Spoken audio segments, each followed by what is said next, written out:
Hello, Dean. Good afternoon. My name is Fe Mayra Lagrosas, and I am here to discuss a landmark case in constitutional law.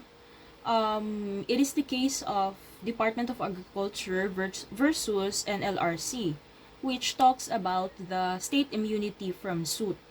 In this case, jurisprudence highlights the reason why the state is immune from suit. It also highlights that if it is its immunity is absolute, or if it is not absolute, when can it be sued, or when can the state be sued, and if it can be sued, what are the occasions and exceptions for it or for the state to be sued. According to Article 16, Section 3 of 1987 Constitution of the Philippines, it states there, it clearly states there that the state may not be sued without its consent. So, if we try to think of it, or in layman's point of view, they might think that it may sound unfair to the citizens. Well, in fact, in the jurisprudence in this case, which I am about to discuss, the Supreme Court held or ruled that this doctrine can sometimes be called the royal prerogative of dishonesty, because it grants the state the right to defeat any legitimate claim against by it just simply invoking this doctrine. Well, the justification of this doctrine, according to Justice Holmes in the case Republic versus Villasor, is that this doctrine of non-suability is based on the fact that there can be no legal right against the authority which makes the law on which the right depends. And also, according to the book of Isagani Cruz, that it is just a time-consuming and a waste of resources, that the demands and inconvenience of litigation will just divert the time and resources of the state from more pressing matters demanding its attention, to the prejudice of the public welfare. But before I will discuss the case of Department of Agriculture versus NLRC, let me just show you some sample graph of the exceptions of state immunity from suit, which I took from the internet. So, in this graph, there are two forms of consent. So first is the express consent. Express consent means when the law expressly provides that the state can be sued. So there is general law and special law. And then the second consent is through implied consent, means when the state enters into a contract and this contract is specifically about or involves money claim, and which involves liability arising from that contract. And also implied consent when the state itself commences litigation. So, of course, when the state commences litigation, that would result to a counterclaim from the other party. Now, let us discuss the case of Department of Agriculture versus NLRC. So, in this case, the Department of Agriculture seeks to nullify the resolution of NLRC, in which the Department of Agriculture denies the petition for injunction, petition for prohibition and mandamus, that prays to enjoin permanently the NLRC's regional arbitration from enforcing the decision of the executive labor arbiter from attaching and executing on petitioner's property. Well, prior to this petition, the Department of Agriculture and Sultan Security Agency entered into a contract for security services to be provided by the latter to the said governmental entity.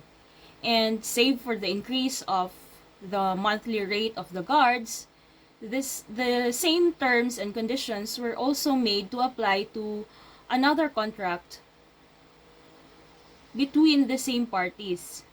Pursuant to their agreements, guards were deployed by Sultan Agency in the various premises of the petitioner.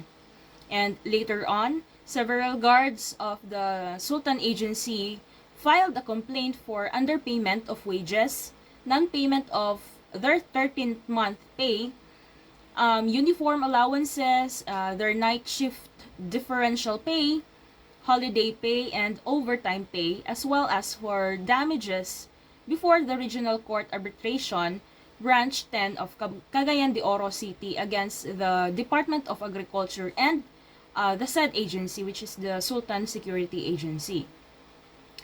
The Executive Labor Arbiter rendered a decision in favor of the respondent, which herein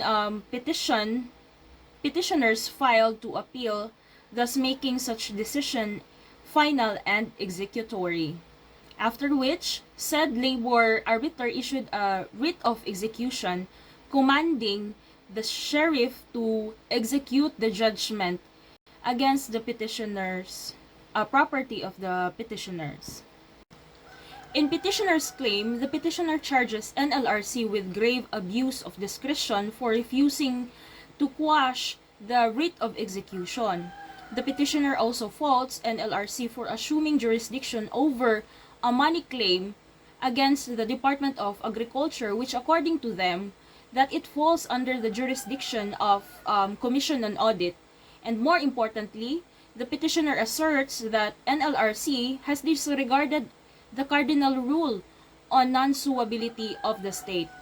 But on the other hand, the respondent argues that petitioner has impliedly waived its immunity from suit by concluding a service of contract with Sultan Security Agency.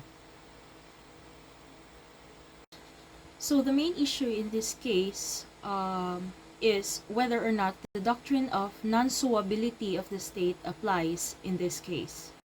Well, the court ruled in positive in this case because the Supreme Court states that the doctrine of non-suability of the state is not really absolute, for it does not say that the state may not be sued under any circumstances, but the state may at times be sued, of course with its consent, and the state's consent may be given expressly or impliedly.